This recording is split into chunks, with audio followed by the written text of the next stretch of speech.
In this video, we're going to look at a shift in aggregate supply. And once again, we are imagining that when we're thinking about the economy, we are in long run equilibrium at point A. So let's call this point A, where all these three curves intersect. Now, suppose that suddenly some firms experience an increase in their costs of production. So this could happen because of many reasons. You could have bad weather conditions, and that could decrease agricultural output or farm output and destroy some crops. It could happen because there is a war in the Middle East that increases the shipping of crude oil, and that drives up the cost of producing any type of good and service. Really, oil prices of oil affect everything. So to analyze this type of an effect, right? So this is any type of increase in the cost of production.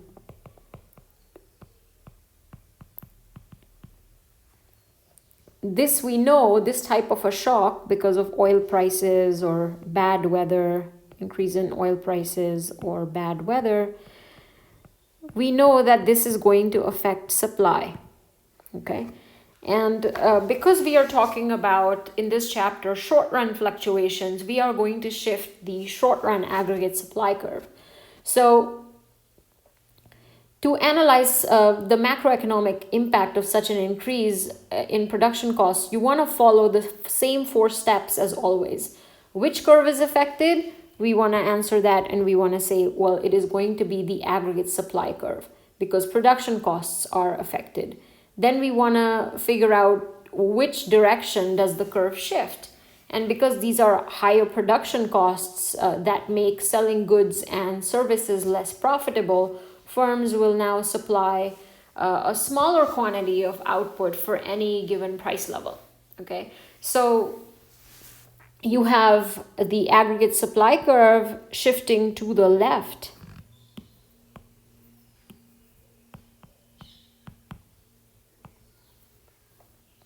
Okay, and we can try to represent that type of intuition on the graph. So we can shift this short run aggregate supply curve to the left and call this curve SRAS2.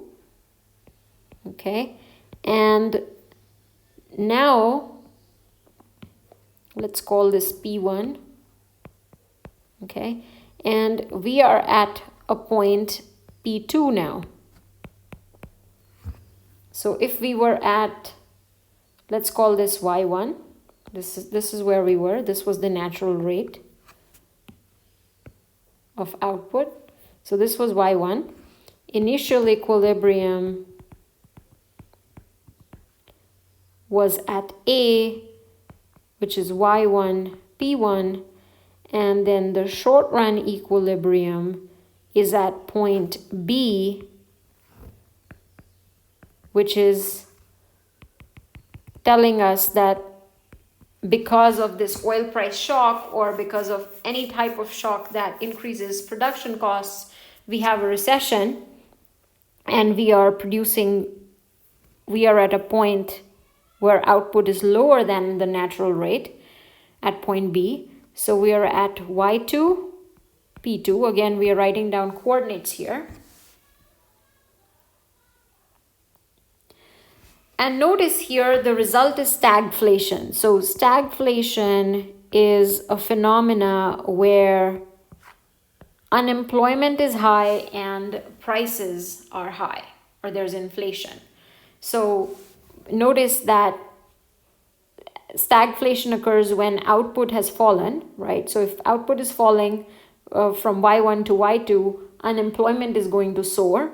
And prices are also rising, which is inflation. So 2 bad things, a double whammy, right? So we have 2 bad things happening at the same time.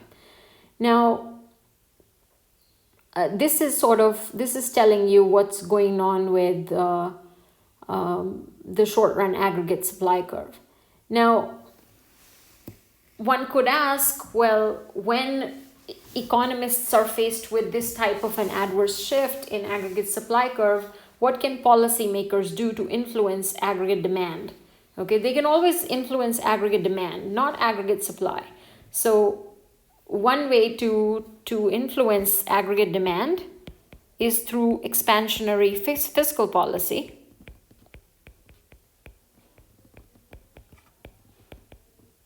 Right, either through increases in government spending or a cut in taxes, which is going to stimulate demand, or expansionary monetary policy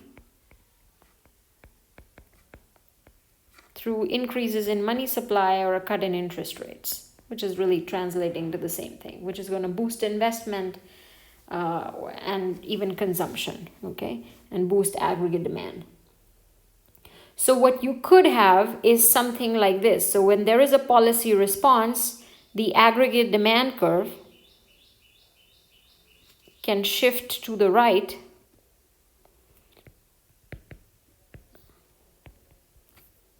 and we might actually end up at a point like point C where prices are higher than before, but output has returned to its natural level. So in the long run, with the appropriate policy response, if we want to prevent a recession, we want to prevent stagflation, we can end up at a point C where prices are higher. So we're back at Y1, but prices are higher at P3. Okay. So of course, because of one policy, you cannot achieve all good things. And so coming back to the natural level of employment or the potential level of employment or output requires us to bear or requires us to tolerate a higher level of prices. So prices would permanently rise from P1 to P3. And you can think about the two examples that we've covered in the context of what's going on with COVID-19. So if you think about a pandemic that has affected supply chains or perhaps even increased costs of production because everything is shut and getting resources is becoming more costly now, or there's a scarcity of resources, you might think that there is this shift of the supply curve to the left. Okay, the short run aggregate supply curve to the left. But at the same time, we also have a problem with pessimism. So if people don't know how the economy is looking, people are losing their jobs, people are out of work. Some jobs are secure, but most jobs are not secure. You might have a change in or a shift in aggregate demand, which is basically to say that aggregate demand curve will fall. So you have two effects taking place at the same time when there is a pandemic. Okay, and it is very important for governments or central banks to intervene and adjust and stabilize the economy in the meantime.